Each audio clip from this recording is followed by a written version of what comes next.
Rais wa Marekani Donald Trump amesema ana uwezo wa kuunusuru Umoja wa Mataifa unaokabiliwa na hatari ya kuporomoka kifedha, akidai kuwa anaweza kuzishinikiza nchi wanachama kulipa michango yao ya kifedha ambayo haijalipwa.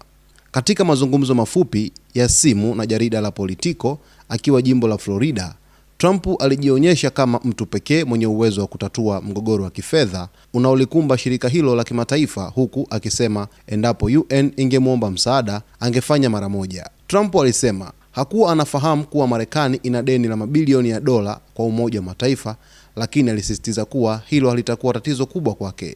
Ikiwa wangekuja kwa Trump na kumwambia, ningezifanya nchi zote zilipie madeni yao kama nilivyoifanya NATO kulipa, alisema, akirejelea kwa nafsi tatu.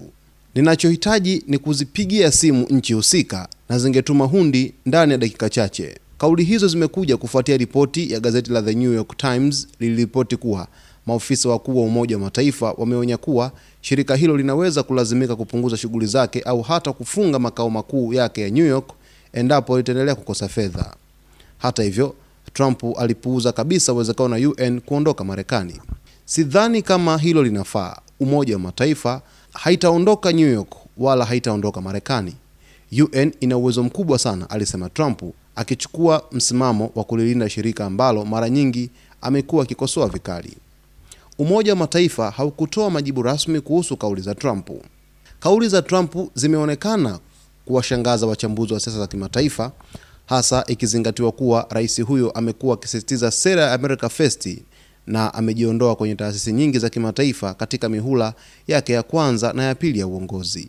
Katika kipindi cha hivi karibuni, Trump amehusishwa na hatua kadhaa tata za kisera, ikiwemo kumkamata rais wa Venezuela Nicolas Maduro, kutishia kuishambulia Iran, pamoja na kutoa wito la kuchukua eneo la Greenland kutoka kwa Denmark. Aidha, mwezi Januari, Trump alisaini amri ya rais ya kuiondoa Marekani katika mashirika, taasisi na kamisheni 66 za kimataifa, ikiwemo shirika la Umoja wa Mataifa la masuala ya idadi ya watu na mkataba wa Umoja wa Mataifa unaosimamia mazungumzo ya mabadiliko ya tabia nchi.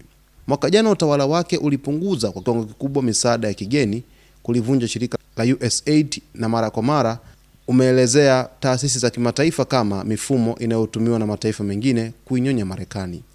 Pamoja na historia hiyo, kauli za Trump za kuutetea Umoja wa Mataifa zimeonekana kuwa za kushangaza.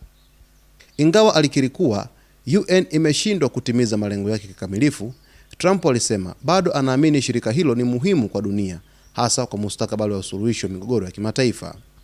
Wakati nitakapokuwa sipo tena kutatua vita duniani, Umoja wa Mataifa unaweza kufanya hivyo, alisema. Una uwezo mkubwa sana, mkubwa kweli. Mwisho wa nukuu za Trump.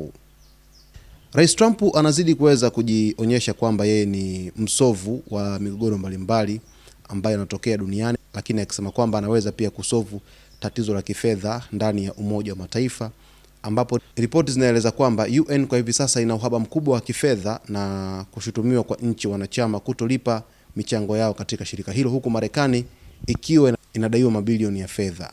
Basi kwa taarifa zaidi endelea kujiunga na Zone Media wakati wote ili uweze kupata habari moto moto.